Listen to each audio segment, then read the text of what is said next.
Что-то мындай слайд полный ачылбады го.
Ассаламу алейкум.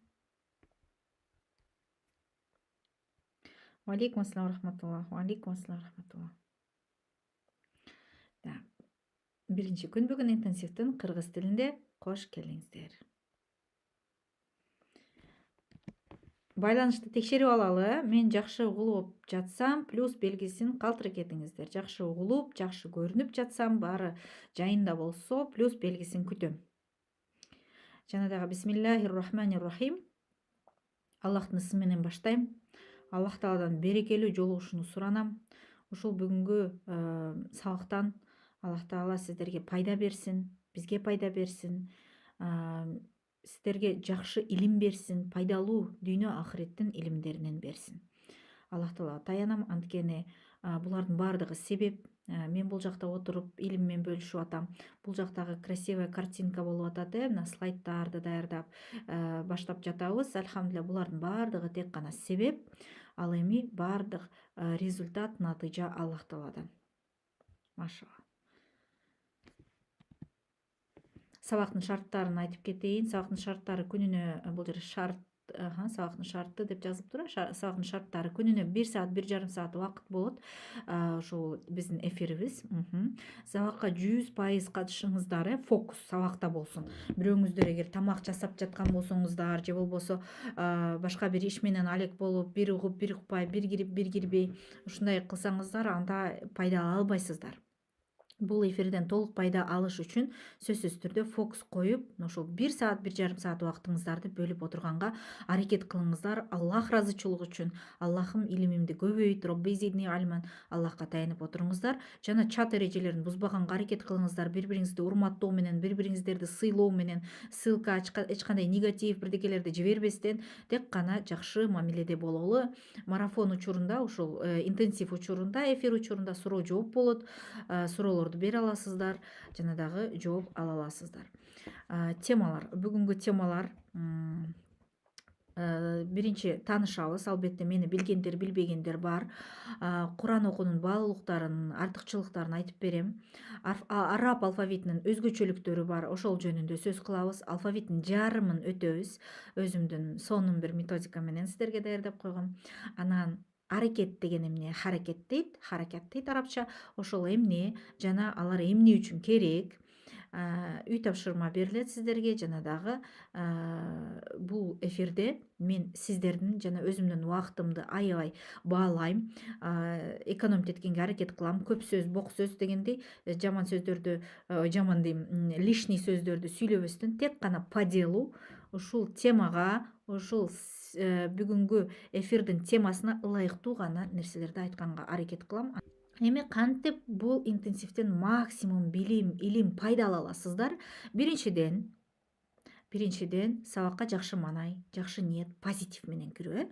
Сөзсүз түрдө мен бул сабактан пайда алам, мен окуйм деп кириңиздер. Аллахым алып жаткан билимдерди пайдалуу кыл деп дуа кылабыз. Аллахым ушул алган илимди дүйнө ахиретке пайдалуу болсун, инвестициям, мисалы үчүн төлөп кирдиңиздер бул сабакка. Аллахым ушул дүйнө ахиретте мага пайда менен келсин. Пайдалуу билимдерди маган бер, мен сага таянам деп Аллага таяныңыздар. Блокнот же дептер, эми ал жок болсо хотя бы барак, ручка даярдап коюңуздар. Анткени алфавиттерди жазабыз, тамгаларды жазабыз, үйрөнөбүз. Анан сабакта сындаган адамдын эмес, илим алам, үйрөнөм деген адамдын окуучу позициясында түшүп, өзүңүздү Аллахым мага пайдалуу кыл, даже если билген болсоңуздар дагы бул нерселерди, Аллахым билбегенимди үйрөт деп Аллага таянып отурайлы. Мен даже бул эфирге чыгардан алдын Аллахым деп 2 рекет намаз окуп, жардам бер, ушул эфирден пайдалуу болсун, менин тилимди сүйлөтө көр, өзүңдүн мутакалим сыфатынан бере көр, техниканы, интернетти, ушул вебинарду комната дейт да, ошол жерде биз азыр баарыбыз чогубуз. Ошол жерде настройка кылып өзүң багындырып кой бизге, мага деп Аллахым жардам сурап пайдалуу болсун. Кимге Аллахым ушул араб тилин үйрөнөм, Куранды арабчадан окуйм дегендерге Аллахым көптөгөн пайдаларды, сыйлыктарды, соопторду бер деп дуа кылып анан кирдим. Анда эмесе баштадык. Биринчи таанышып алалы. Атыңыздарды жазыңыздар чатка, жашыңыз канчада, кайсы жактан катышып жатасыздар. Мен үчүн абдан кызыктуу. Ким бул интенсивге кирген экен? Сиздер жазып баштаңыздар. Машалла, мен бул жактан карап жатам. Катышуучуларды бардыгы көрүнүп жатат. Айпери түптөн дейт. Машалла. Эң биринчи Айпери. Венера Кутбеддин кызы Айпери Кара Суудан, дагы бир Айпери, Мээрим 26 жашта, Бишкек. Ой, жетпей атам. Не Жамал. Ох, машалла жазып баштадыңыздар. Менде прям үстүгө карай кетип атат. Диана Бишкек, Улкан Ош. Мен Каныкей 23-дөмүн дейт. Самара Бишкек, Кара Балта. Матазимова Салима 66 жашта. Машалла, апабыз ноокаттан катышып атат. Берекелүү болсун, пайдалуу болсун. Негизи картан апалар ой, мен онлайн түшүнбөйм, билбейм, каякты басыш керек деп эметет да. Анан сиз машалла кирип, аракет кылып, мүмкүн бирөө жардам берет, мүмкүн өзүңүз уже кирип алдыңыз. Сизге аябай урматым. Ушундай эч кандай шылтоо кылбастан 68 жашта да апабыз бар экен. Машалла, бул жакта. Мен Уланбекова Элиза, 19 жаш, Бишкек шаары. Биринчи жолу 6 поток выпускнойго барып, азыр 7 поток мой намаз курсунда окуп жатам. Элиза азыркы учурда намаз курсунун 7 потогунда окуп, азыр ушул интенсивге катышыптыр. Машалла. Алтынай Токмок, Анара 47 жаш, Бишкек. Ташкөмүр Айжамал дейт. Мой намаз 6 потоктун катышуучусу. Намаз курсундагы катышуучулар бар экен. Нурзат 37 жаш, Салтанат Токмок 59 жашта. Машалла, жетишпей жатам. Ростов шаарынан Нургүл 36 жаш дейт. Стаза биз жака келип эс алып кетин. Иншалла, ошол эс алганга убакыт жок болуп атпайбы? Ушунча адамды окутуш керек болуп атат, күтүп атат мени. Намаз 1 потокко Сейил катышкан, 1 потокко катышкам дейт. Сейил жана берки орусча эфирде да болду. Аллах Куран үйрөнүүгө зээнимди ачсын. Амин. Баарыбызга ачсын. Бири-бирибизге дуа кылайлы. Машалла. Чита бар экен. Батма 47 жаш дейт. Охо. Мен намаз 3 потокко катышкам. Сабира. Кеминден болом. 31 жаштамын дейт. 47 жаш. Жумагүл. Амин. Барыңыздарга. Азыр эми кимде ким Куран окууну билген болсо, Куранды окуй алат. Бирок бир аз сомнение бар, там күмөн, туура окуп атамбы, махражым, тилдеримден оозумдан туура чыгып атабы тамгалар дегендер болсо, 1 деген цифраны жазыңыздар. 1 деген цифраларды жазыңыздар. Ал эми бар болсо, кимде ким тамгаларды бир аз анча-мынча билип, бир аз алиф, ба, та деп окуп, бирөө үйрөткөн, мүмкүн кичинекей кезинде үйрөнгөн 2 деген цифраны жазсын. Азыр мен эфирде ким отурат, ошолорду билип алайын. Бирлер да бар экен. Жана дагы кимде ким эч нерсе билбейт, такыр 0 мен вообще араб тилин түшүнүгүм жок дегендер 3 деген цифраны жаза кетиңиздер. 3 деген цифраны ким эчтеке билбейт. Кайра айтам, Куранды окуй алат, бирок күмөндөнөт 1. Тамгаларды бир аз болсо да тааныйт, анча мынча араб тилинен түшүнүгү бар 2. Эч нерсе билбегендер 3. Машалла. Бардык категориядагы талап кылуучулар бар экен. Эгерде сиз Куран окуганды билсеңиз, уже Куранды окуганды билип келсеңиз, анда каталарыңызды мүмкүн бар, тамгаларды айтууда, махраждарда. Ошондуктан бул интенсив сиздерге ушул тараптан пайдалуу болот, тамгаларды оңдоо. Ал эми жаңыдан нөлдөн баштап жаткан болсоңуз, анда мен сизди куттуктайм. Иншалла бүгүндөн баштап сиздин алган билимиңиздин фундаменти курулат жана бекем болот деген ниеттемин. Менин атым Гүлнур Эшингелдиева. Эмне үчүн ушул марафон, ушул интенсивди алып бара жатам? Кандай акым бар, кандай илимим бар менин ошол жөнүндө айтып кетейин сиздерге. Мени ким тааныйт, кстати, бул жерге менге комментарийге жазып коюңуздар, ким тааныйт, мени ким тааныбайт. Ким билет, ким мүмкүн менин окуучуларым, башка курстарда окуган, мүмкүн азыр окуп жатат, жаза кетиңиздер. Мен болсо өзүмдү тааныштыра кетейин. Менин атым Гүлнур, фамилиям Эшингелдиева. Мен диплому бар устазамын. Мына өзүмдүн аттайын даярдап койгом сиздерге көрсөтүш үчүн. Толтура дипломдорум бар. Кызыл диплом менен Ислам институтун аяктагам. Муфтият тарабынан менде илим берүүгө уруксат кагазым бар. Мына муфтияттан буга чейинки слайдта дагы көрсөткөм. Илим берүүгө мындай муфтият тараптан уруксат алынган. Ижазам бар. Тажвид боюнча, Куранны илим алуу боюнча. Бул Кыргызстан устазаларынан, бул болсо Иордания университетинин устазаларынан болгон ижазам. Ижаза дегенибиз пайгамбар Мухаммад саллаллаху алейхи вассаламга чейин чынжыр ушул илим алуудагы уруксат, илим берүүдөгү уруксат берүүчү сертификаттарым. Андан тышкары Иордания университетинин 1-чи, 2-чи, 3-чү баскычын аяктап ижазага ээ болгом жана ижаза берүүгө укуктумун. Ошондой илимдерим бар. Чтобы сиздерде сомнение болбош үчүн да мен кече гана бир тамгаларды үйрөнүп алып, бүгүн сиздерге үйрөтүп аткан жокмун. Ошону далилдеш үчүн бул нерселерди көргөзүп жатам. Бир мактануу максатында эмес.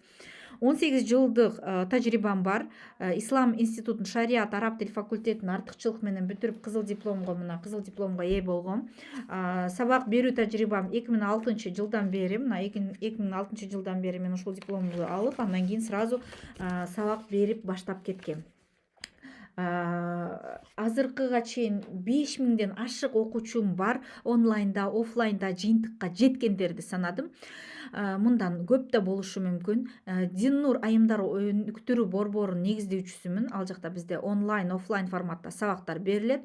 4 баланын апасы, Иордания мамлекеттик университетинен ижазага ээ жана мага көпүнчө ушинтип илим алуу жана дагы бир совет суроо жана дагы андан сырткары устазаларды окутам.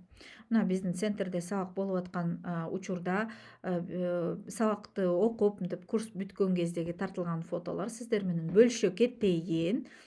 Бул младший, эң кичинекей группа, 6-7 жашар кыздарыбыз. Бул чоң апалар, эжелер, орто группа кичинекей кыздарыбыз ушинтип илим алып атат. Эми сиздердин көп убактыңыздарды албайын, сабагыбызды баштадык. Биз баарыбыз чоң эле адамбыз, баарыбыз түшүнөбүз, что 2 күндүн ичинде араб тилин үйрөнүш мүмкүн эмес. Азыр гана бирөө жазды мен личкама, эмне 2 күндүн ичинде араб тилин баардыгын үйрөтүп саласыңарбы дейт да. Албетте бул нереальный нерсе. Любой тил болобу, араб тили болобу, англис тили болобу, кыргыз тили болобу, кайсы тил болобу, иностранный, любой чет тилди биз 2 күндө үйрөнө албайбыз. Мен бул 2 күндүн ичинде сиздерге алфавит, араб тилинин алфавитин так дана үйрөтүп, махраж менен кайсы жерден кайсы тамга чыгат үйрөтүп, жана дагы сиздерге эң бекем база, фундаментти курууга жардам берүүгө ашыкмын да, ошого даярмын.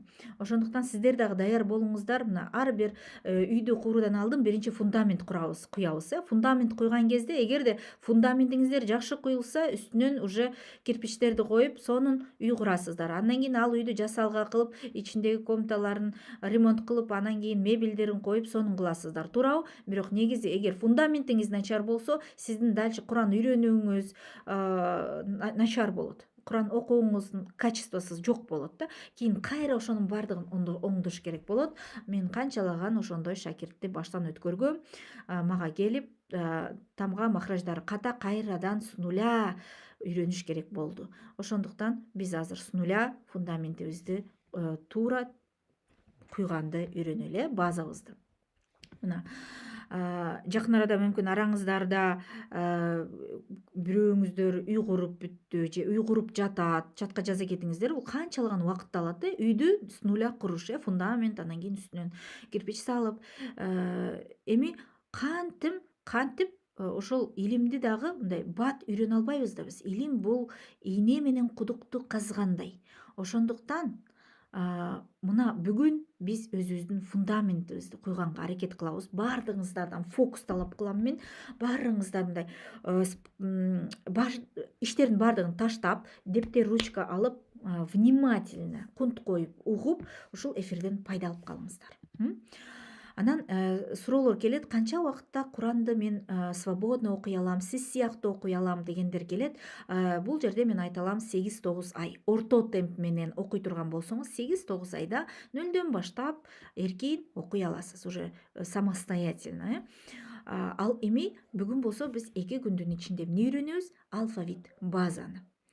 Мисал үчүн Динара Минбаева деген окуучум бар. Алдын точка асы бир да тамга билбей бизге келип, уже арабча азыр эркин окуп, мен бардык курстарыма катышып, ошондой эле араб тили грамматиканы дагы үйрөнүп, разговорун дагы үйрөнүп жатат. Бирок башында эч нерсе билген эмес.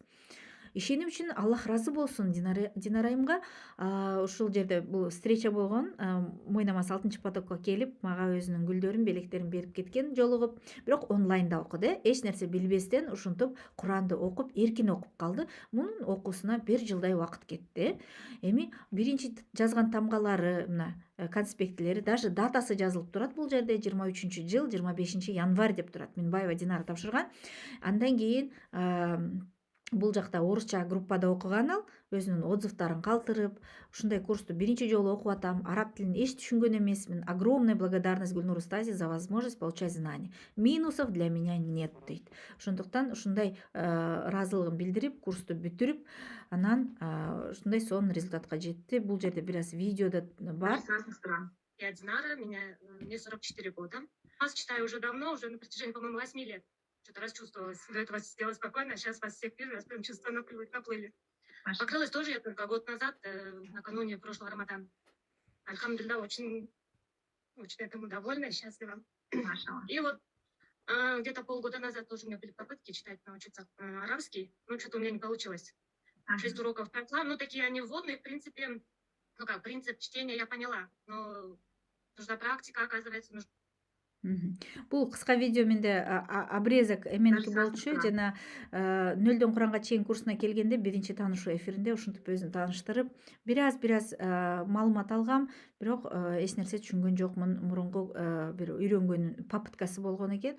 Анан нөлдөн баштап менден үйрөнүп, азыр ушундай результатка жеттим. Эмнеге мен бул нерсени көрсөтүп атам? Чтоб сиздерге ал адамдар реалдуу, ал чындыгы, мен ойдон чыгарып аткан бир окуучуларды сиздерге көрсөтүп аткан жокмун.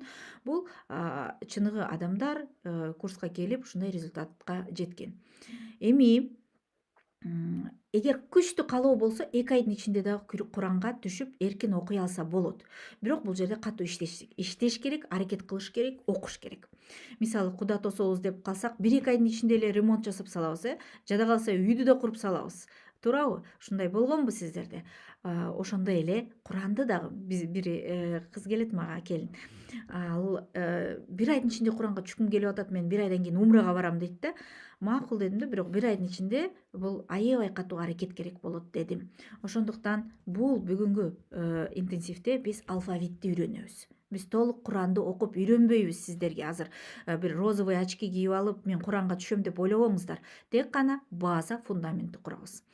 Эми Курандын артыкчылыктарын айтайын сиздерге, бирок буну айтуудан мурун сиз жаза кетиңиздер. Эмне үчүн Куранды үйрөнгүңүз келип жатат?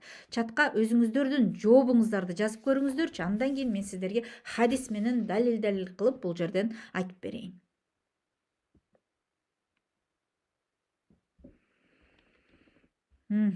Жаза кетиңиздер, эмне үчүн Куранды үйрөнгүңүз келип жатат? Ушул суроого жооп Мага абдан кызыктуу, сиздер эмне үчүн Куран окугуңуздар келет, эмне үчүн бул интенсивге катталдыңыздар, кандай максатта?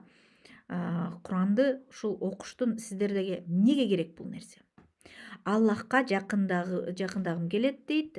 Туура Аллах ыраазычылыгы үчүн, ахиретим үчүн дейт. Туура.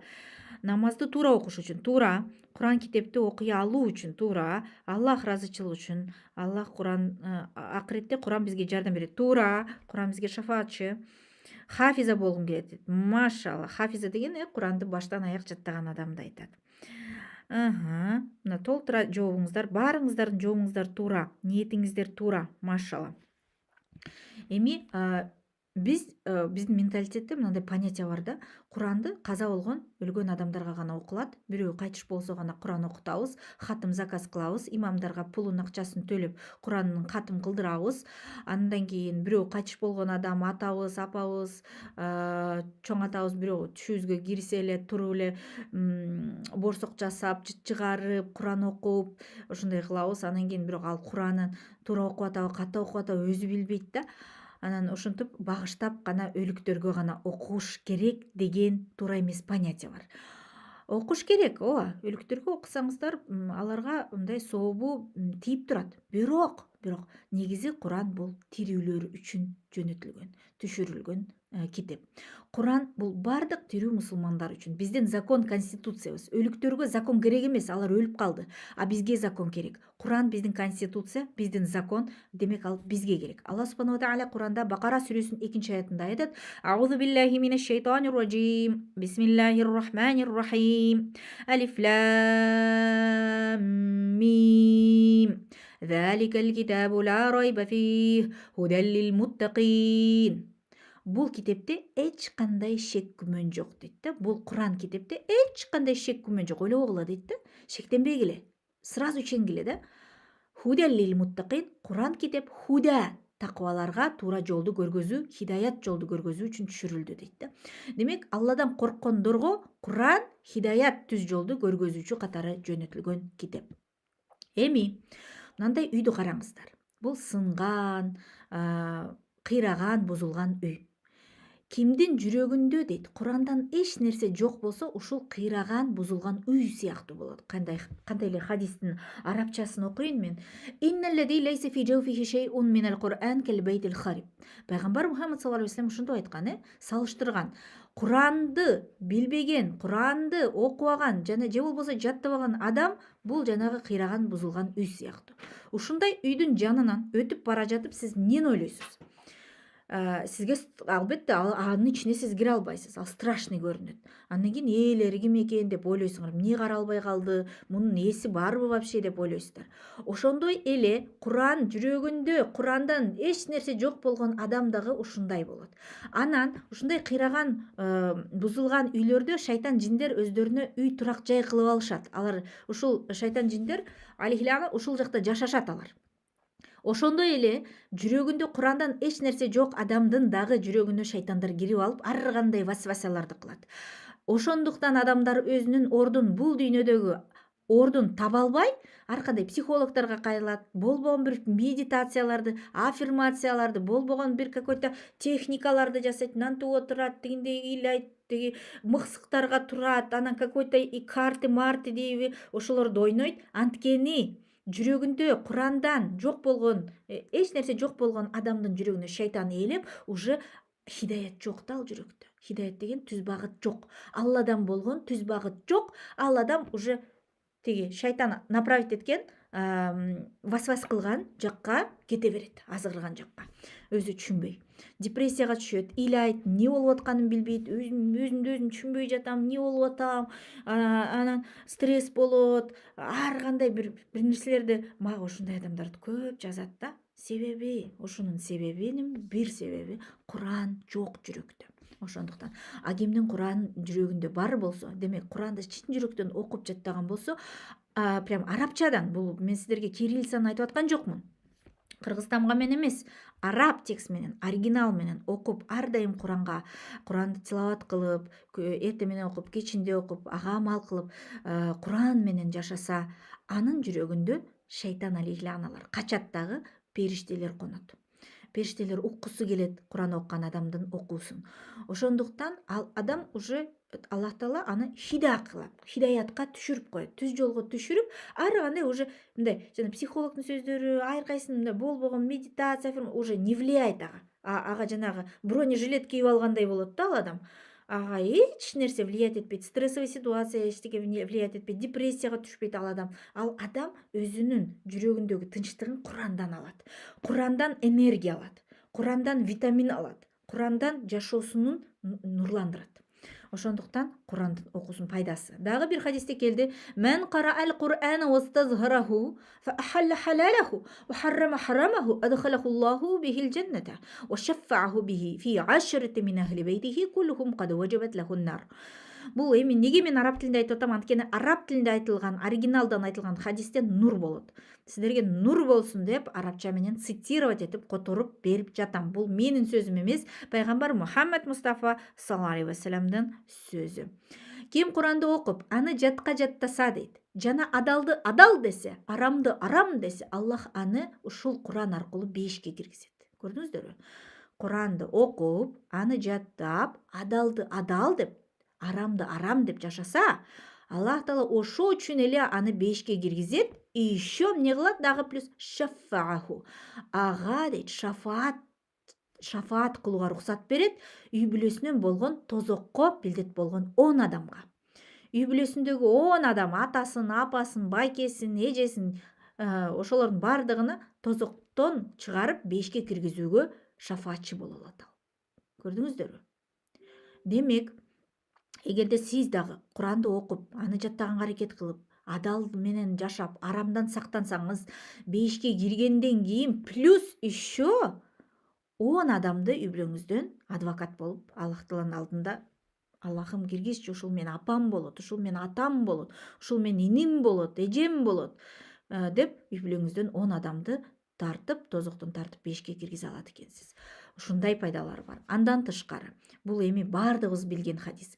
Пайгамбар Мухаммад саллаллаху алейхи вассалам айтты: "Хойрукум мен таалламал Кур'ана ва алламаху." Силерден эң жакшыңар Куранды үйрөнүп, аны башкаларга үйрөткөн адам. Демек, Алланын алдында эң жакшы адам ким? Мындай сонун бир Lexus минген, же болбосо iPhone кармаган, же болбосо сонун мындай последний писковый модадан кийимдерди кийген адам эмес. Албетте ал нерселерди биз жакшы көрөбүз. Биз ар дайым кийимдерде, тамактарда жакшысын тандайбыз. Аллах Таала дагы адамдардын арасынан эң жакшыларын тандайт. Алар кимдер? Куранды үйрөнүп, башкаларга үйрөткөн. Эгер сиз дагы Куранды үйрөнүп, мен үйрөнөм Куранды, жана башкаларга үйрөтөм, мейли туугандарыма, балдарыма, жакындарыма үйрөтөм, кошуналарыма үйрөтөм, илим берем, кийин устаза да болом деген ниетте үйрөнсөңүздөр, иншааллах, Аллах Тааланын алдында сизден жакшы адам болбойт. Машаалла. Жана дагы бир хадис бар. Арабчасы батпады, бирок арабчасын цитировать этип айтып кетейин жатка, "Мен караа харфан мин китабиллахи фалаху бихи хасана, вал хасанату бил ашри амсалиха. Ла акулу алиф лам мим харфун, валакин алифун харфун, ва ламун харфун, ва мимун харфун." Кимде ким Курандан бир эле тамганы окуса, бир эле тамга, ага бир жакшы амал жазылат ошол бир тамгасына. Элестетиңиздер, бир тамга окусаңыздар, сиздерге бир жакшы сооп жазылат. Эми ошол сооп 10 эсе көбөйтүлөт плюс. Жөн эле 10 соопту бербейт, 10 эсе көбөйтөт. Как будто 10 сооп алдыңыз. Эми пайгамбарыбыз айтат: "Алиф, лам, мим" бул бир тамга деп айтып аткан жокмун мен. Алиф өзүнчө бир тамга, лам өзүнчө бир тамга, мим өзүнчө бир тамга. Ар бир тамга. Мисалы, бисмиллахир рахманир рахим десек, бул жерде 19 тамга бар. Курандын аяты бул. Ошонун 19ду 10го көбөйтүңүздөрчү, 190 сооп аласыздар. Дагы бир жолу бисмиллахир, дагы 190 сооп. Ошонтип, ал эми Куранды окусаңыздарчы, күнүнө бир бет окуп көрсөңүздөр, бир бет окканга 2 минут кетет. 2 минуттун ичинде мен даже ал тамганын санын даже санай элекмин. Канчалаган соопторго ээ болобуз? Бир тамгага 10 сооп. Бүгүн болсо биз алфавит, араб алфавитинин жарымын өтөбүз. Эми эсептеп көрүңүздөр, канчалаган соопторго ээ болобуз. Машалла. Мына хадисти мен дагы жакшы көрөм. "Мен лау жуилал Кур'ану фи ихаб сума улкия финнар махтарака." Эгерде Куранды териге салып, андан кийин отко таштаса, ал күйбөйт дейт. Бул эми бул жерде хадис алымдары мынтип тафсир этет. Бул хадисти чыныгы бул дүйнөнүн кожасы, тери, кожаный бир чехолдор, кожаный бир сумкалар, ошонун ичине Куранды салып туруп отко таштаса күйбөйт. Биз билебиз, канчалаган видеолор бар, Турцияда пожар болду, Палестинадагы согуштан кийин ушундай жанагы Курандар күйүп калган эмес. Пожар болгон кезде канчалаган видеолор бар, Куран күйбөйт. Куран отко күйбөйт. Бул дүйнөдө да. Ал эми ахиретте болсо, кайсы адамдын жүрөгүндө Куран сакталган болсо, ошол адамдын териси, мына адам териси отко күйбөйт. Демек, эгерде сиз Куранды жаттап, ага амал кылып, Куран менен жашаган болсоңуз, чыныгы араб тилинен, оригиналдан, ошол учурда сиздин териңиз отко ташталса, күйбөйт. Аллах Таала сактап калат. Ошондой бир защитный реакциясы бар Курандын. Бул эми хак, бул чындык, бул доказано, буну көргөнбүз биз. Канчалаган видеолор бар. Аллах Таала албетте сөзсүз түрдө сизди сактап калат, эгер Куранды окуй алсаңыз. Ал-Курану шафиун мушаффаун ва махинун мусаддикун. Мен жаалаху амамаху кадаху илал жанна, ва мен жаалаху халфа захриhi сакаху илан нар. Котормосу. Куран бул ушундай бир шапаатчы, анын шапаатчылыгы четке кагылбай кабыл болот. Мен жаалаху амамаху, кимде ким Куранды өзүнүн алдына коюп, ошого амал кылып, аны окуп, Куран менен жашаса, ал ошол Куран аны бейишке жетелейт. Колунан кармап туруп ушинтип жетелеген сыяктуу жетелейт. Ва мен жаалаху халфа захриhi, ал эми кимде ким артка таштаса Куранды, ал анан окуйм, кийин окуйм, дагы бар, время бар, болбойт, мен памятим жок, тилим келбейт деп артка таштап койсо, ал ошол арттагы Куран аны тозуп коюп берет. Сиз кантип өзүңүздү менде не получится деп айта аласыз? Аллах Таала сизге тил берди сүйлөөчү. Канчалаган немой, жана кулагы укпаган, дудук дүлөй адамдар Куран окуп атса, сиз өзүңүзгө мен окуй албайм, тилим келбейт деп айтканга акыңыз жок. Аллах берген тилим келбейт деп айтпаңыз. Аллах Тааладан жардам сураңыз. Эми араб алфавитинин өзгөчөлүктөрүн сиздерге түшүндүрүп берейин. Биринчиден, жазуу багыты. Оңдон солго жазылат. Араб тамгалары билебиз, бизде если кыргызча тамгалар, орусча китептердин баардыгы солдон оңго жазылып, солдон оңго ачылса, араб тамгалары оңдон солго ачылат. Мына башкы бети ушинтип оңдон солго ачылып, ушинтип оңдон солго окулат. Оңдон солго окуйбуз да биз аны. Бул тажвид китеби, ушинтип оңдон солго окулат. Экинчи, тамгалардын саны араб алфавитинде 28 эле тамга бар. 28 эле тамга бар, көп эмес. Үчүнчү, чоң тамгалар жок. Араб тилинде чоң кичинекей тамга болуп бөлүнбөйт. Мисалы үчүн кыргыз тилинде эгерде энчилүү аттарды чоң тамга менен жаза турган болсок, араб тилинде андай эмес. Бардыгы тегиз бирдей көрүнөт, бирок сөздүн ичинде, ортосунда, аягында башкача форма менен жазылышы мүмкүн. Тамгалардын ар түрдүү формалары бар демек, ар бир тамга сөздүн башында, ортосунда, аягында жана өзүнчө турганда 4 башка формага ээ болушу мүмкүн. Ошондой эле кыска үндүүлөр, фатха, домма, касра деген кыска үндүүлөр бул ушундай белгилер менен белгиленет. Буну бүгүн өтөбүз дагы, аракеттер деп аталат. Билбегендерге бир аз жаңы информация болот. Эми эмне үчүн сиз дагы деле Куранды араб тилинде окуй албай жүргөнүңүзгө эки себеп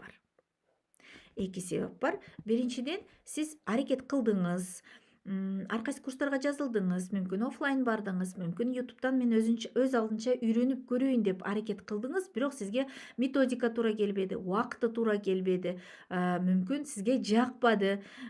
Ушундай себептен, биринчи себептен сиз окуй албай кеттиңиз, методика туура келбегендиктен. Экинчи себеп эмнеде? Экинчи себеп көйгөй сизде. Бардыгы жакшы болду, бирок башкаларды күнөөлөп эле, өзүнө жоопкерчиликти ала албай, убагында дисциплина менен сабакты окуй албай, же болбосо такыр деле азыркы убакытка чейин жоопкерчиликти колго алып, мен окуйм деп чечим чыгара элексиз. Ошондуктан мен сиздерге кеңеш берет элем, жоопкерчиликти өзүңүздөрдүн мойнуңуздарга алып, мен окуйм, мен үйрөнөм, бул кыйын эмес турбайбы, мен окуй алам деген чечим чыгарыш үчүн мен сиздерге ушул араб тилинин алфавитин бүгүн үйрөткүм келди. Ошондуктан сиздерде эки жол бар. Бул интенсивден эч нерсе либо ала албай калууңуз мүмкүн. Сабакта отурбасаңыз, жазбасаңыз, аракет кылбасаңыз, кирип чыгып, мындай башка иштер менен алек болсоңуз, эч кандай пайда албайсыз. Ал эми экинчи болсо, балким ушул 2 күндүн ичинде өзүңүзгө бекем фундамент куруп аласыз жана интенсивге максималдуу түрдө кунт коюп катышкан болсоңуз, сиз ошол фундаментиңизди куюп аласыз.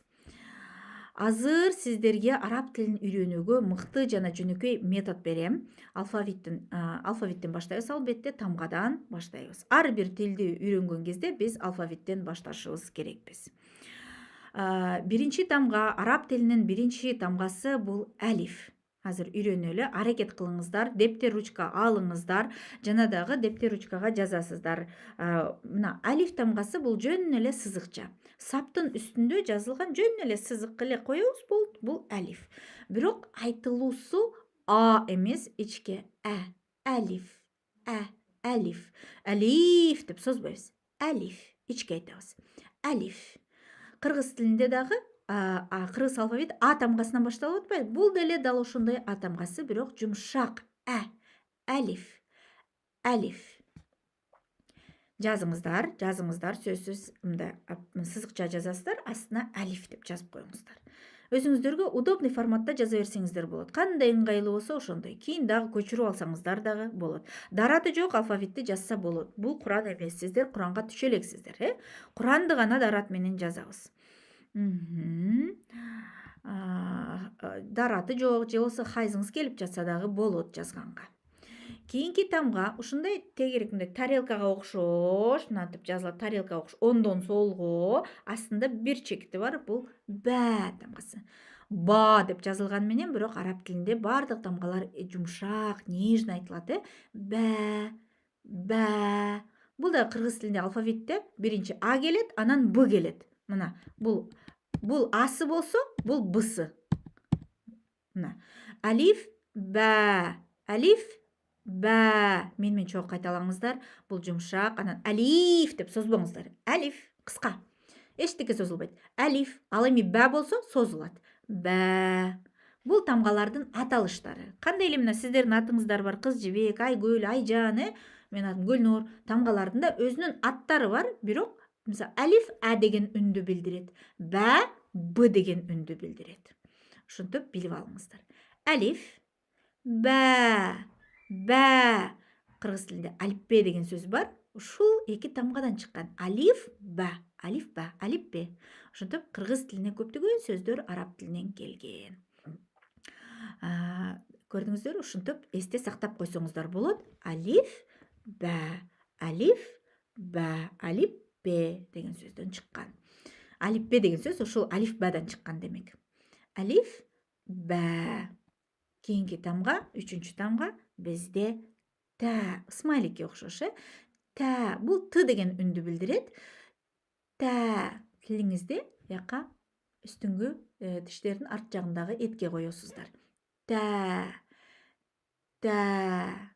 Та дебеңиздер. Эми кыргыз тилинде жумшак а жок. Ошондуктан та деп жазганга туура келди мага, бирок айткан кезде ичке айтабыз, Тә. Эки чекити бар. Мына бәга окшош, бәнин астында бир точка. А тәнин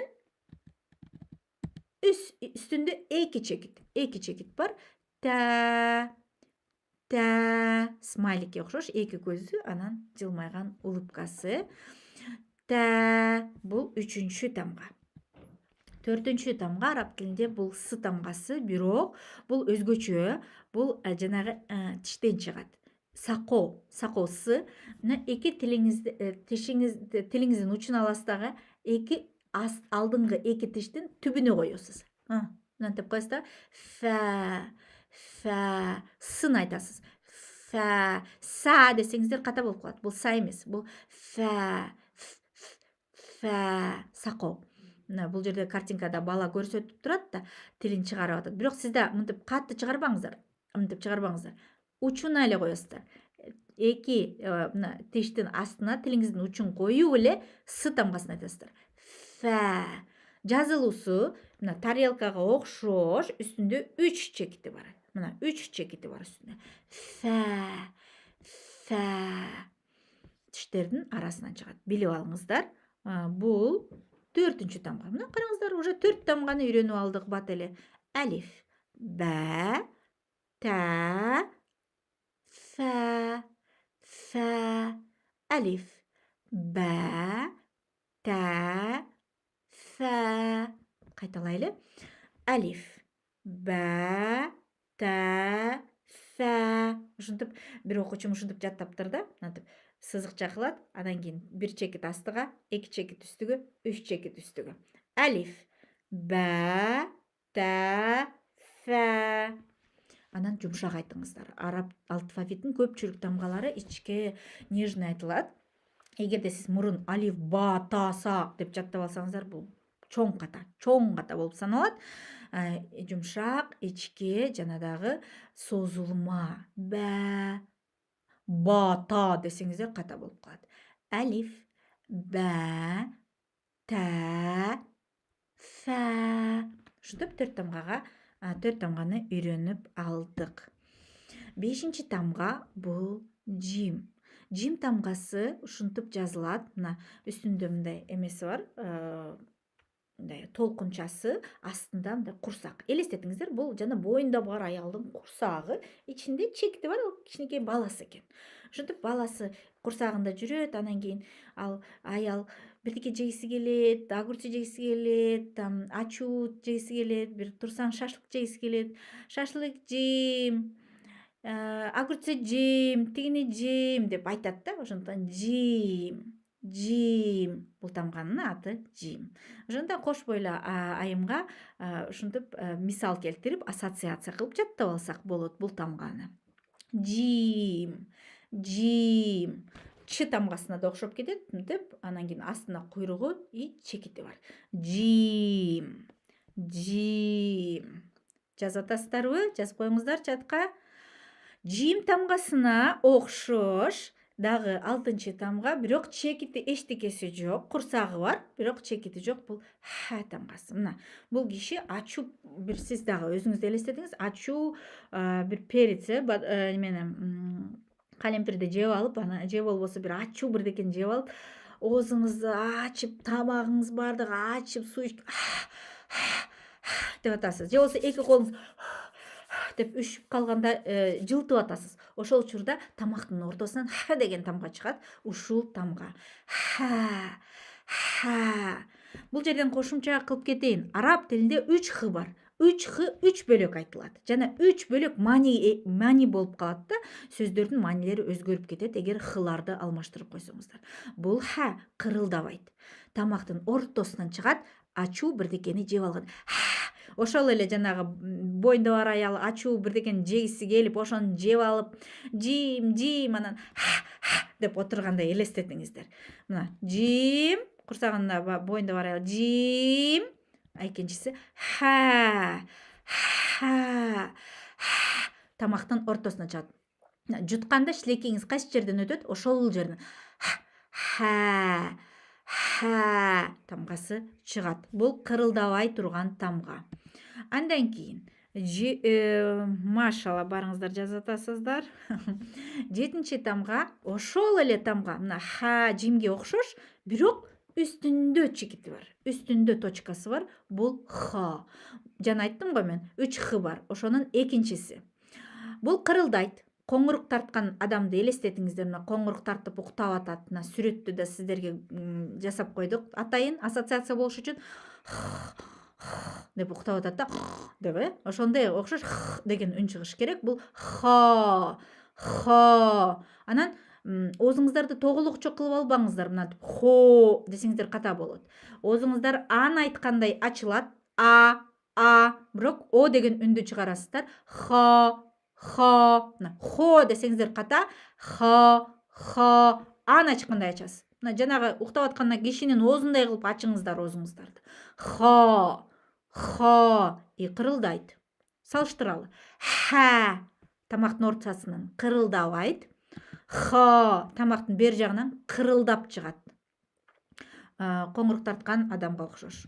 Кана бир сире мына боюнда бар аял бирдекени ачууну жим анан жеп алып деп оозун эметип атат, тамагын ачыштырып атат, андан кийин уктады, жатты, деп уктап калды коңурук тартып. Ошентип 3 тамга катары менен келди. Кайталайлы бардык тамгаларды. Алиф, ба, та, са тиштелет. Са дебеңиздер. Са. Кайталаңыздар мен менен чогуу. Алиф, ба, та, са. Астындагы окшоштор.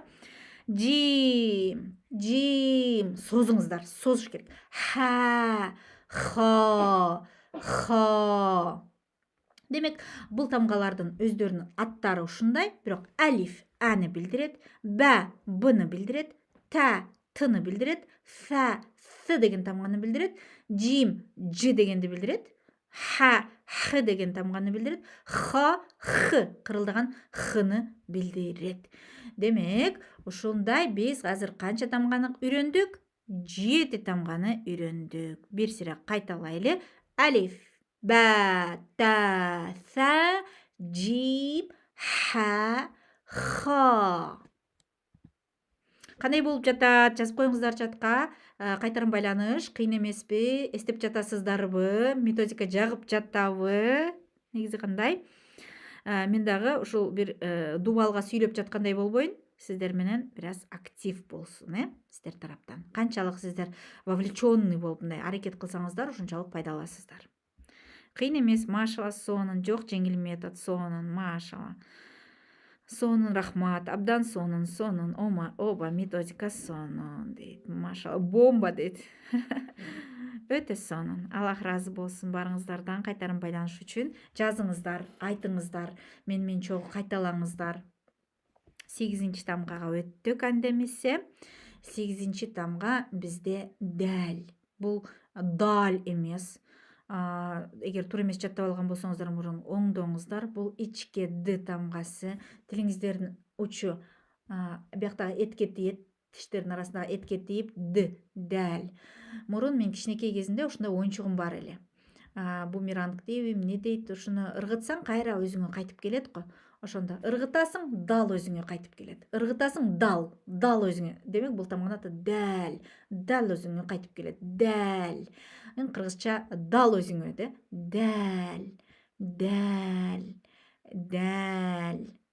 Бул бирок дал эмес, дал. Ичке жана созулуп айтылат. Бирок д деген үндү билдирет. Дал. Дал. Всегда на высоте деп сонун өтүп жатат дейт. Алла разы болсун. Дал. 8 тамга бул д. Д деген үндү билдирет. Дал. Эгерде ассоциация кылам десеңиздер, анда ошол ыргыткан жанагы бумеранг дал өзүңүзгө кайтып келет. Дал.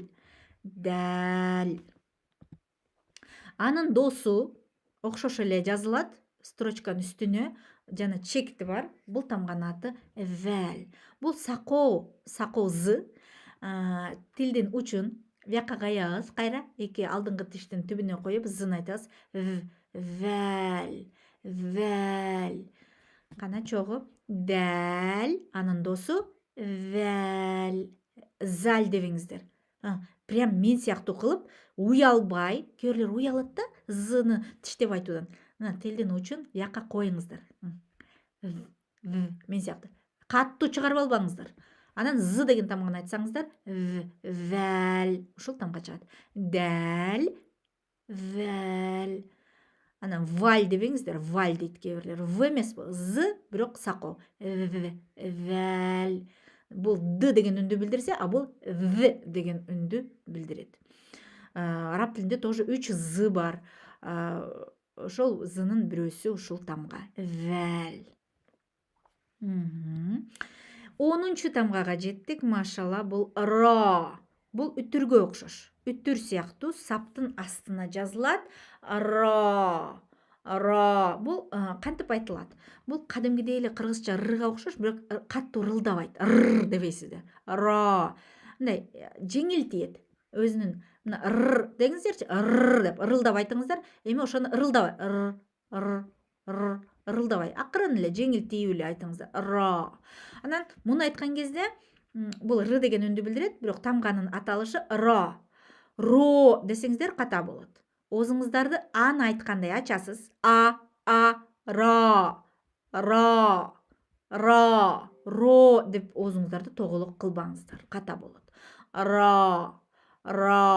Кээ бирлер бул тамганы бир аз кыйындатып салып мындай англисче кылып ра дейт. Андай эмес. Бул англисчеге да окшош эмес, кыргызчага да окшош эмес. Кыргызчанын жанагы жеңили. Ра.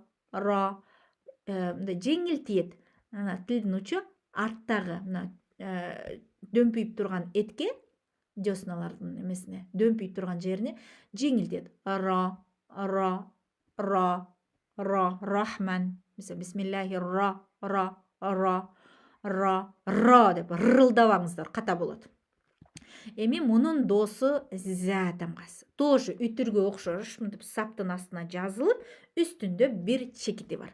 Ра, зә, за десеңиздер ката болот. Зә, ичке айтыңыздар. Зә, роза гүлү менен ассоциация кылсаңыздар болот. Ассоциация бул эки тамганы.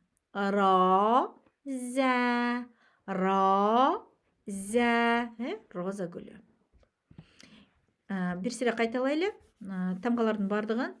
Алиф, ба, та, фа. Мына окшошторду бир сапка койдук. Экинчи катар. Жим, ха, хо. Алиф, ба, та, фа. Жим, ха, хо. Кырылдайт. Анан кийин дал, вал, ро, зә. Кайра кайталайбыз. Мына мен стрелкамен көрсөтөм. Алиф, ба, та, тиштелет, фа.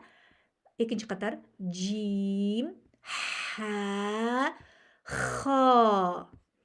Дал, вал, тиштелет, вал, ра, зә. Анан жана са менен валды тиштелет десем, каттуу тилиңизди тиштеп албаңыз.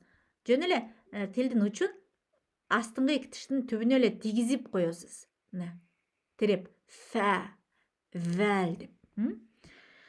Так, машалла. Балдарым менен кырылып зорго болуп жатам дейт. Сон методика кызыктуу дейт. Азаматсыздар барыңыздарга дагы бизде 3 тамгабыз бар. Анан кийин доскада дагы жазылышын дагы үйрөтөм. 12-нчи тамга бизде син. Син эми орусча синий цвет дейт го, синий. Мына көк цветти сиздерге коюп койдук. Син. Көк сүрөт. Син. Син ушундай 3 тиши бар. Ш деген тамгага окшош, анан куйругу бар. Кыргызча шыга окшош, анан бер жагында куйругу бар. Бул син. Син тамгасы. Син. Синий деген сөзгө окшош. Син. Ал эми кийинки тамга бул шин. Бул дагы синге окшош, караңыздар. Син ушундай жазылса, шиндин үстүндө 3 чекити бар. Шин, шитке окшош, шит деген. Жана солдаттар коргонот кой. Ошол шит деп. Же болбосо шинлайн деген мороженое бар бизде. Ошол шин деп элестетип алыңыздар. Шин. Син. Бул син, синий. Шин, шит. Синий шит десеңиздер дагы болот. Син, шин. Булар ичке тамгалар. Сын, шын десеңиздер ката. Кээрлер шын деп жаттап алган туура эмес. Шин, ичке. Бул 13-чү тамга. 14-чү тамга бизде ушундай мындай балыкка окшош жаткан бир тоголокчу куйругу менен. Бул сод тамгасы. Аш содасы бар го, пищевая сода дейт. Ошол сод. Соданын асын алып салсаңыздар, сод болуп калат. Ушинтип эстеп калса болот. Мен өзүм ушинтип эстеп калгам сод тамгасын. Сод. Анан муну айтканда дагы оозуңуздарды мынтип о дебеңиздер. Ага ачкандай ачасыздар, бирок о деген үн чыгат. Сод. Же болбосо бир шарикти үйлөгөндө деген үн чыгат го. Ошондой үн чыгыш керек. Бул ышкырган, жоон тамга. Муну айткан кезде тилиңиздер мындай тоолок болуп мындай тоо болуп калыш керек. Тилиңиздер тоо болуп калыш керек. Сод, мына бияктардын баардыгы напрягация да. Сод. Жоон, великий бир тамганы айткандай бир чоң улуу адамды жөнүндө сүйлөп сод. Бир улуу сода менен посуда жуабыз, эмне кылабыз, бүт эч кандай зыян жок тортторго кошобуз. Соданы көргөн сайын сод дей берсеңиздер, ушул тамганы жаттап каласыздар. Машалла. Кийинкиси бул соттун досу дод. Бул бирок кыргызча дыга окшош эмес. Буга чейин биз дәлди өттүк го, дәл жана бумерангга окшош тамга. Ал кыргызча ды сыяктуу ичкеси. А бул дод, бул кыргызча дыга окшош эмес. Муну айткан кезде тилиңиздин бүт тарабы, баягы баардыгы жогорку жакка тиет. Жогорку эмеге тиштерге тиип, каттуу такалат. Бул тилиңиз, элестетет. Тилиңиздин учу, бул тилиңиздин эки капталы. Бул сиздин тандайыңыз. Ошондо мына тил толугу менен бияка тийиш керек. Дод. Толук. Учу катуу тирелбейт. Биягы прям кысылып. Дод. Деген вибрация даже угулуш керек. Албетте, эгерде тилиңиздин мышцалары бир слабый болсо, сиздерде азыр сразу с первого раза не получится, а возможно получится. Көгүчкөндөрдүн үндөрүн угабыз го, жана крышада, этаж үйлөрдө жашагандар жана эң жогорку этажда билет, же болбосо өзүнүн чатырына чыгып тазалагандар бар, көгүчкөндүн эмесин, тезегин. Ошол жерде мен жакында өзүм ошондой болуп, көгүчкөндөрдүн үндөрүн угуп калдым. Деген үндөр угулат. Байкасаңыздар, деген үн. Ушул дод тамгасы дал ошондой чыгат. Деген үндү билдирет. Дод десеңиздер, тилдин учун эле иштетсеңиздер ката. Ал андай тамга эмес. Ал тамганын толугу менен, тилдин толугу менен эки тарабы үстүнгү тандайга кысылат, тиштерге. Мыякта тиштер бар да, ошондо толук үстүгө карай тиет. Деп кысылат. Дод. Ушундай болуп айтылат. Анан созуңуздар. Сод, дод. Доддун точкасы бар. Кеттик, кайталайбыз. Биринчи тамга, биринчи катар. Стрелка менен көрсөтүп атам. Алиф, бир сызыкча. Бә, астында бир чекити бар тарелка. Т, үстүндө эки чекити бар тарелка. Ф, үстүндө 3 чекити бар. Биринчи катар. Алиф, бә, та, ф. Жоон айтпаңыздар. Ба, та, са деп көңүл буруп айтыңыздар.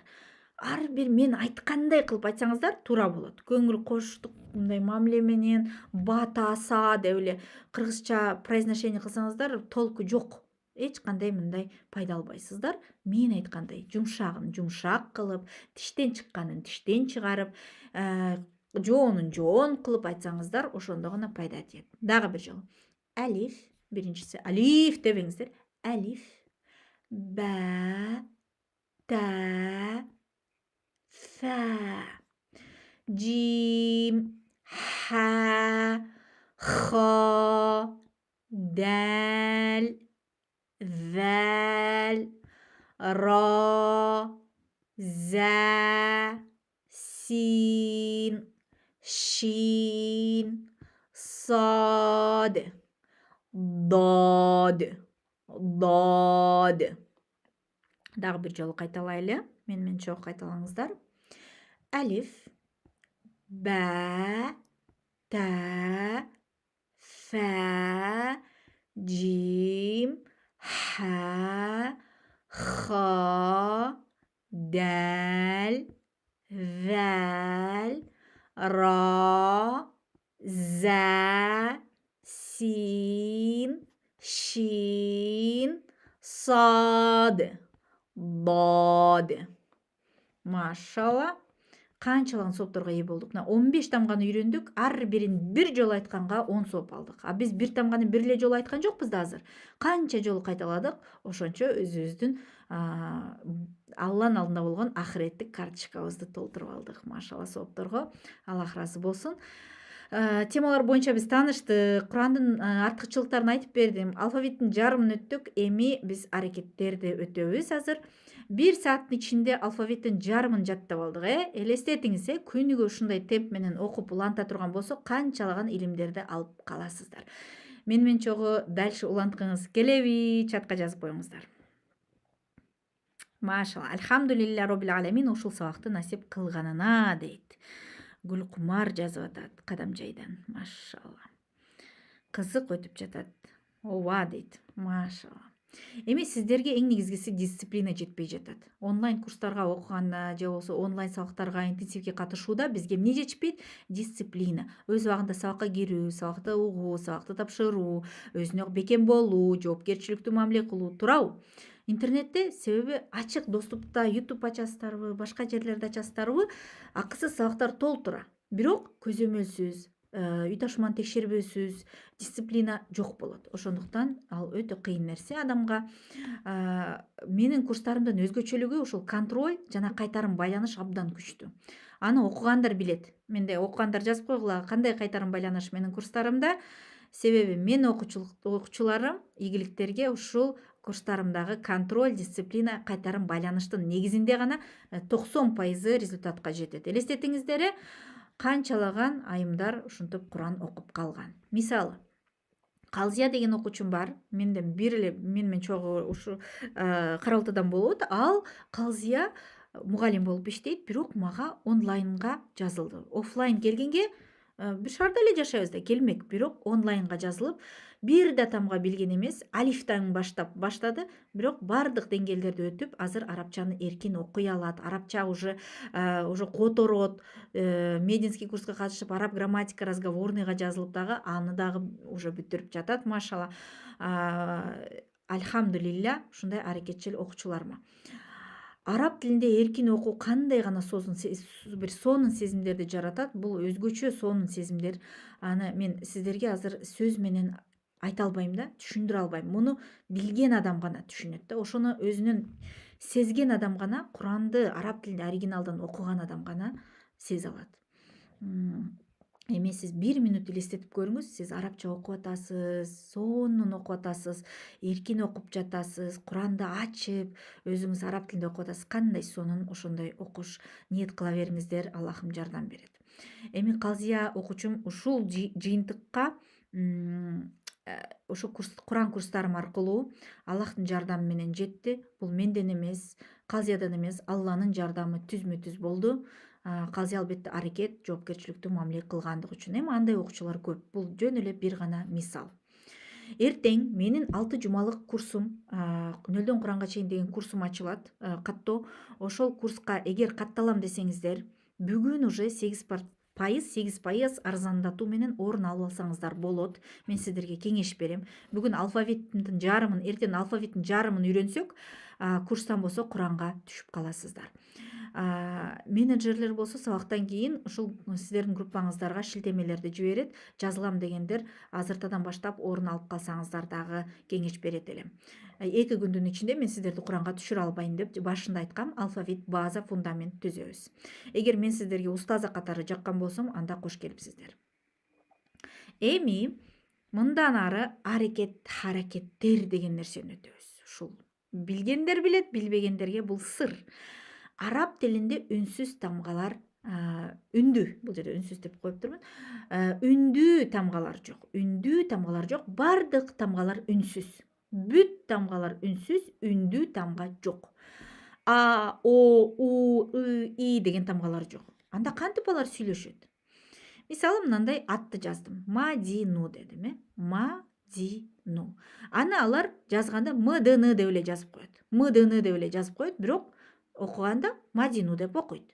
Кантип алар каяктан билет Мдан кийин А келгенин, Ддан кийин И келгенин, Ндан кийин У келгенин каяктан билишет булар? Айтыңыздарчы. Аларга ошол аракеттер жардам берет. кыргызчадагы аракет кылыш керек дейбиз го. Ошол сөздү аракетке киргизет, движенияга киргизет аракеттер. Алар эмне экен? Алар ушундай белгилер. Мына жерде көрүнбөй калыптыр. Мына Мадину. Бул жерде атайын кичинекей тамга менен жаздык, себеби араб тилинде кичинекей чоң жок. Ошого мисал болсун деп. Мына караңыздар. Эгерде тамганын үстүндө, араб тамганын үстүндө, бул кыргызча тамгалардын үстүнө эле мисал келтирдим. Араб тамганын үстүндө эгерде үстүндө бир сызыкча келсе, кыйшак, мындай кыйшак сызыкча келсе, ал а дегенди билдирет. А деген үндү билдирет. Анан мынын үстүндө а келди, ма болот. Эгер тамганын астында кыйгач сызыкча келсе, ал и деген үндү билдирет. Ма, анан дынын астында сызыкча, ал и, ди. Ма, ди. Анан нынын үстүндө үтүр келип атат. Ал үтүр у деген үндү билдирет. Ошондо мынын үстүндө а, ма, дынын астында и, ди, нынын үстүндө у, ну, ма, ди, ну болуп калат. Демек, араб тилинде аракеттер, ушул харакеттер эмне кылат? Сөздү движенияга киргизет, аракетке киргизет дагы. Сиз уже мдны деп окубайсыз. Ма, ди, ну деп окуп каласыз. Демек, сөз уже аракетке кирип, үндүү тамгалар аралашты. Үндүү тамгаларды ушул белгилер билдирет. Үстүнө коюлган сызыкча а деген үндү билдирет, бирок анын өзүнүн аты бар, фатха. Дынын астындагы кыйгач сызыкча анын өзүнүн аталышы кясра, и деген үндү билдирет. Ал эми нынын үстүндөгү үтүрчө, ал домма, у деген үндү билдирет. Кайталап көрөлү. Мына жерде караңыздар. Алифтин үстүндө сызыкча келди, а деген үндү билдирет. Алифтин астындагы кыйгач сызыкча и дегенди үндү билдирет. Ал эми алифтин үстүндө кыйгач сызыкча у дегенди билдирет. А, и, у. А дебейбиз, а ичке айтабыз. А, и, у, а, и, у. Ушинтип башка тамгалардын үстүнө койсоңуздар, ошол тамганын үнү менен бул аракет кошулуп айтылат. Мисалы, мына слайдка көңүл бурайлы. Мына биринчисинде алиф келди, жанагы а, и, у. Эми б тамгасы, б тамгасы. Бнын үстүндөгү кыйгач сызыкча бир аз берирээк жазса болот. Ошол кыйгач сызыкча б менен а кошулса, б болуп калат. Бнын астында кыйгач сызыкча б менен и, би. Бнын үстүндө үтүрчө келди, уну билдирет, бу, бу, ба, би, бу, ба, би, бу. Мына стрелкамен көрсөтүп атам сиздерге атайын. Кийинки тамга бизде мына смайлик тамга, т тамгасы. Тынын үстүндө сызыкча кыйгачтын, бул т менен а, та. Тынын астында т менен и, ти. Тынын үстүндө у, үтүр, ту, та, ти, ту, та, ти, ту. Кийинки тамга сакоосу тиштен чыккат. Фнын үстүндө а, фа. Сынын астында сызыкча ини билдирет. Фи, фи. Сынын үстүндө у, су, фа, фи, су. Кийинки жана боюнда бар аял. Ж тамгасы, жим тамгасы жны билдирет. Анан жнын үстүндө а келди, сызыкча жа. Жнын астында келди, экинчиси сызыкча келди, ини билдирет. Ж, и, жи. Жнын үстүндө үтүр келди, ж, у, жу. Жа, жи, жу. Жа, жи, жу. Ушинтип тамгаларга, үнсүз тамгаларга үндү берген аракеттер. Кийинки тамга ха, жана тамакты ачыгандагы мындай тамагыңыз ачышып, кырылбай окула турган ха. Үстүндө фатха жана а белгиси келсе ха. Астындагы и белгиси келсе сызыкча хи. Үстүндө үтүрчү келсе уну билдирет, ху. Биринчи тамга айтылат, андан кийин жанагы аракет. Биринчи тамга х, а, х, и, х, у, ха, хи, ху, ха, хи, ху деп айтылат. Бираз кыйын болуп жатабы жаңы түшүп мындай жаңы нөлдөн келгендер үчүн жазып коюңуздар же жеңил элеби? Жазып коюңуздар, барыңыздар. Азыр бир сыра доскадан дагы көрсөтүп кетейин сиздерге, анан кийин жыйынтыктайбыз. Анан үй тапшырма берилет. Азыр мен досканы коеюн.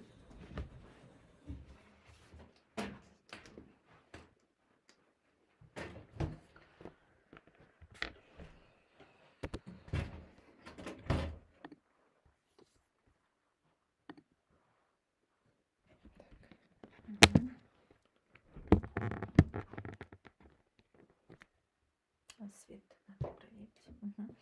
Биринчи азыр жазылыштарын көрсөтөйүн сиздерге. Жазылыштарын.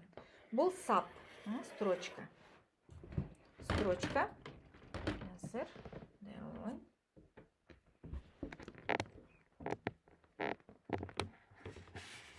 Азыр биякта чуть-чуть отсвечивает, да? Мына алиф биринчи тамга. Алиф тамгасы саптын үстүнө мындай эле сызыкча болуп жазылат. Бул алиф. Бә тамгасы оңдон солго жазылат. Мына тарелкага окшош. Мына саптын үстүнө жапыс тарелка, астында бир чекит бар. Бул бә. Кийинки тамга бизде тоже жапыс тарелка, оңдон солго. Мына жактан бияка жазбайсыздар. Оңдон солго карай направление. Мына багыт бияка. Саптын үстүндө жазылды тарелка, үстүндө эки чекит. Бул тә тамгасы. Тә. Алиф, бә, тә. Анан сакоусы тиштен чыккан. Тоже тарелка. Үстүндө 3 чекит. Көрүнүп жатабы? Жазып коюңуздар чатка. Мен сразу жаттап алдым дейт Элиза. Алиф, бә, тә, сә. 4 тамга. Кийинки бизде дагы сапты чертитейин депмин го жогоруча. Мына караңыздар, жимдин үстүндө мындай толкунча, бул башы, анан астында курсагы, ичинде баласы. Чекит. Жим, жим, жим. Андан кийин ошондой эле тамга ха, ха ушундай жазылат. Кийинки тамга мынантип кайра толкунча, анан үстүндө чекит. Бул кырылдаган х. Хо, жим, ха, хо. Достор булар, бардыгы курбулар. Кийинки тамга бизде жанагы бумеранг ойнчук ыргытабыз, кайра дал өзүбүзгө келет. Дәл. Бул жарым капля. Мына капля мындай болсо, бул ошонун жарымы. Мына дәл. Кийинки анын курбусу дал ошондой жазылат дагы, бирок үстүндө чекити бар. Вәл. Дәл, вәл. Кийинки катар. Ро тамгасы үтүргө окшош, бирок узунураак мынтип жазылат. Мындай, анан астыга калай. Ро. Роза гүлүмүнө. Анан зә курбусу. Ро, зә. Кийинки тамга. Меники биринчи бирөө жазып атат бияка. Нурия жазып атат. Биринчим тарелка болбой, чашка болуп, ооба, мынтип калса болбой калат анда. Мындай болбош керек, чашка болбосун, кесе жанагы шорпо ичкен кесе эмес. Мындай тарелка жапыс, салат салган тарелка. Ро, зә. Кийинки тамга бизде син. Син мына мынтип жазылат. Оңдон солго.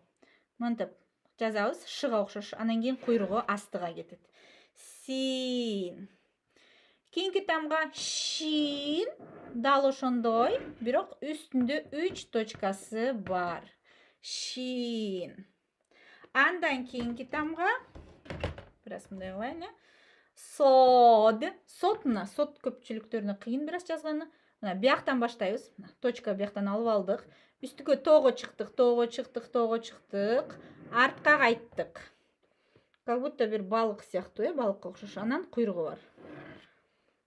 Сод. Ушундай жазылат. Ал эми анын досу дал ошондой, мына тоого чыктык, артка кайттык, куйругу.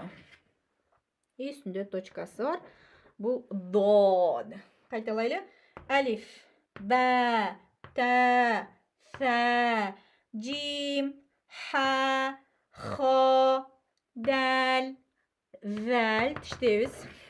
Тиштен чыгат. Бул да тиштен чыгат. Ро. зә, син, шин, сод, дод. Эми аракеттерге бир сыра көңүл бурайлы, бир сыра аракеттерди түшүндүрүп кетейин. Мына быны алайлы, быны. Бынын үстүндө мындай чекит келсе, мунун аты фатха. Бул аны билдирет. Ошондо б менен а кошулганда ба болот. Бынын астында келсе, ал ини билдирет. Б и, би. Уже мына чип салайын. Б и, би болуп калат. Эми эгерде банын үстүндө үтүрче келсе, б у, бу. Бунун аты домма. Азыр дагы жазып коеюн. А үстүндө келсе, фатха деп аталат. Фатха и а деген үндү билдирет. Тамган астында келсе, касра.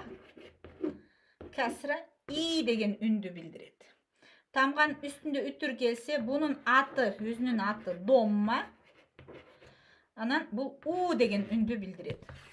Ушул аракеттер деп аталат. Мына тыга жасап көрөлү. Тынын үстүндө келсе, т а, та. Тынын астында келсе, т и, ти. Үтүр келсе, т у, ту, та, ти, ту. Дагы бир жимге жасап көрөлү. Жимдин үстүндө келсе, ж, бул ж. Ж а, жа. Астында келсе, ж и, жи. Анан үстүндө үтүр келсе, ж у, жу. Ушундай болуп жасалат. Кимге түшүнүктүү? Жазып коюңуздарчы. Жеңил эле дейт Гүлсара, машалла. Жеңил болсо эң негизгиси сиздерге ошону далилдейин дедим. Араб тили кыйын эмес. Араб тили жеңил эле. Улантайлы. Азыр слайдтарды ачабыз.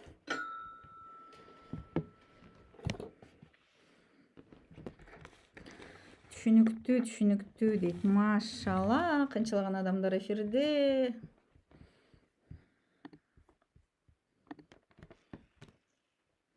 Так, улантам. Үй тапшырма. Өтүлгөн тамгаларды дептерге жазыңыздар, анан кийин үнүңүздү чыгарып видеого түшүрүңүздөр. Өзүңүздөр кааласаңыздар бетиңиздерди көрсөтсөңүздөр болот, көрсөтпөсөңүздөр дагы болот.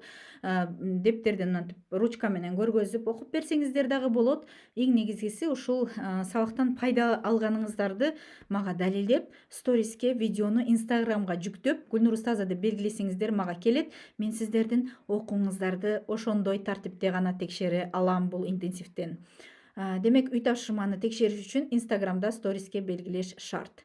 Анан эгерде Инстаграмыңыз жок болсо, WhatsApp статустан белгилеп менеджерге жибересиз. Башка менде вариант жок.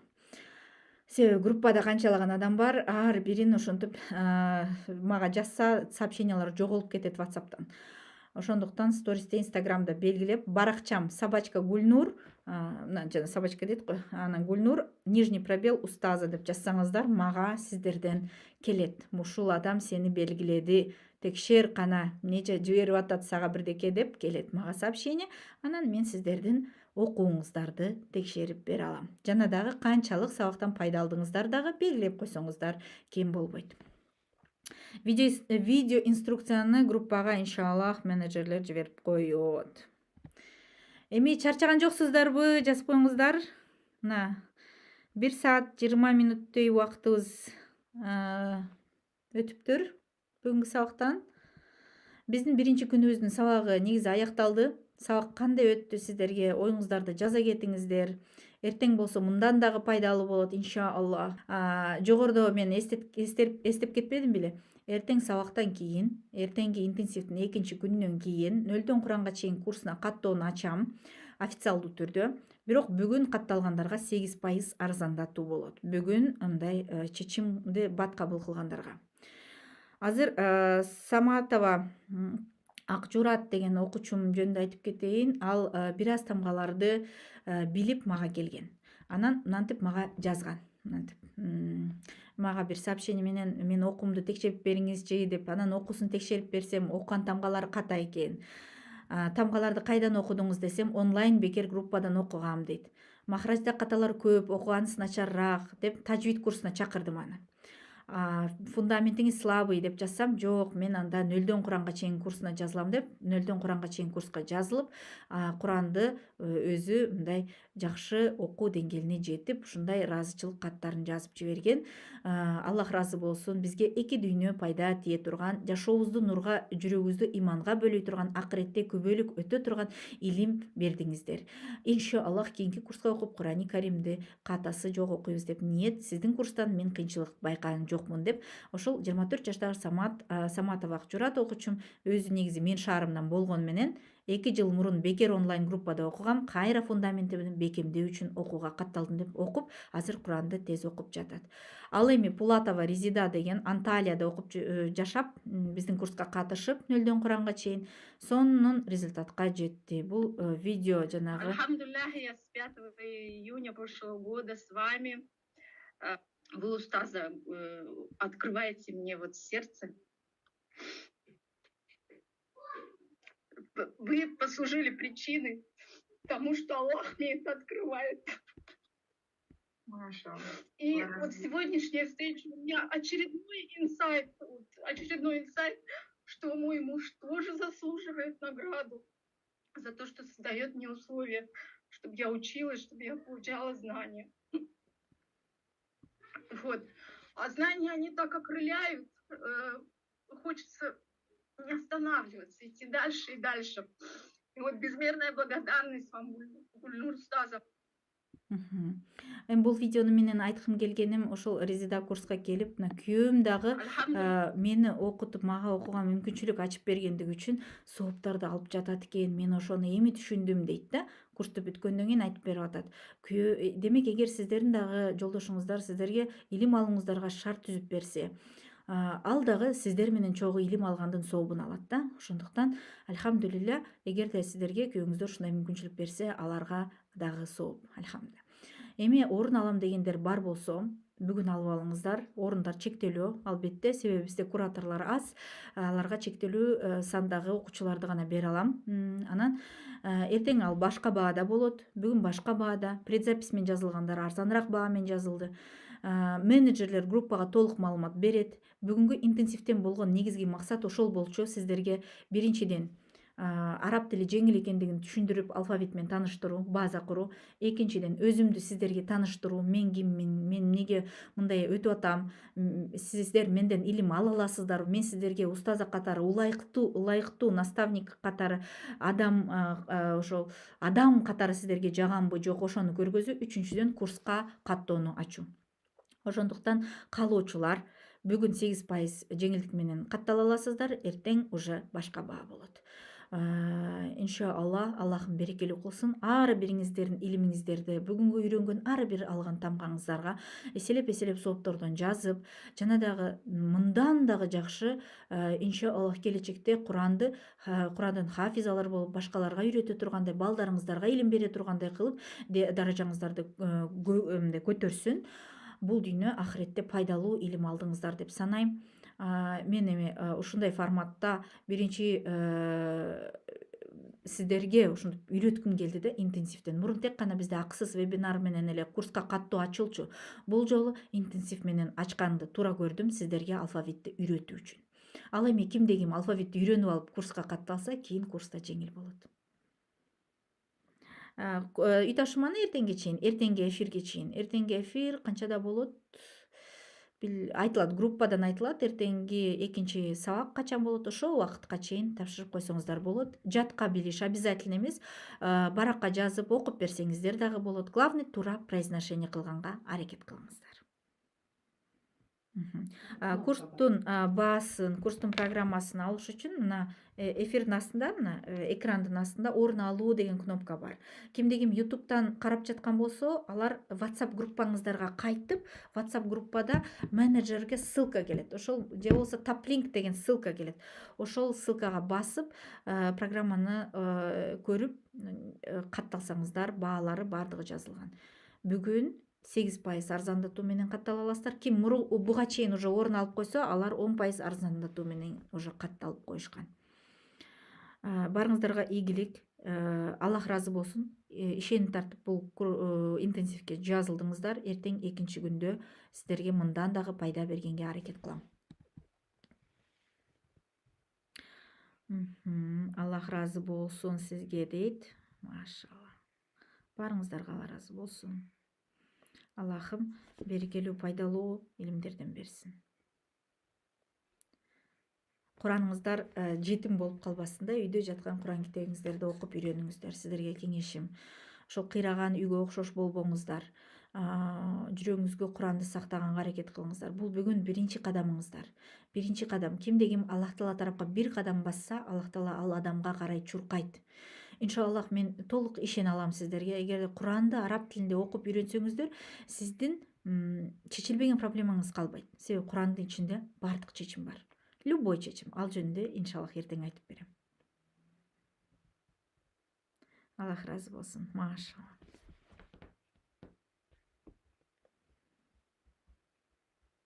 Кайра үй тапшырманы бир сыйра түшүндүрүп коеюн. Мына жерде айткам. Өтүлгөн тамгаларды, жана 15 тамганы өттүк го, ошолорду дептерге жазып, ар бирин окуп, үнүңүздү чыгарып, түрүңүздү көрсөтпесеңиздер да болот, көрсөтсөңүздөр да болот, эгер сиздерге ал проблема эмес болсо. Анан ошентип мен үйрөнүп атам, пайда алдым деп болсо, же болбосо тамгаларды жөнүнө окуп берсеңиздер деле болот. Интенсивге катышып жатам, биринчи күндүн тапшырмасы деп койсоңуздар дагы мага түшүнүктүү болот. Анан Гүлнур устаза деп белгилейсиздер ушинтип, и мага сиздерден келет. Туура белгилесеңиздер менин аккаунтумду, мага түзмө түз ал тапшырмаңыздардын аткарылуусу келет.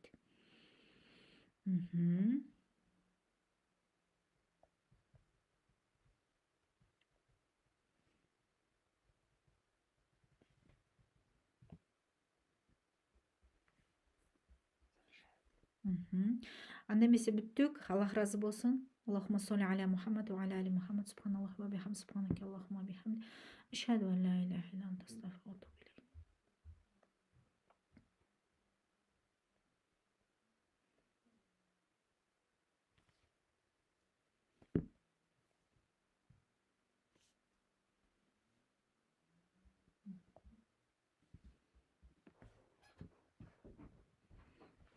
Geçti mi? 1,5 saatte. Раньше болуп калды. 1,5 saat деп койдук.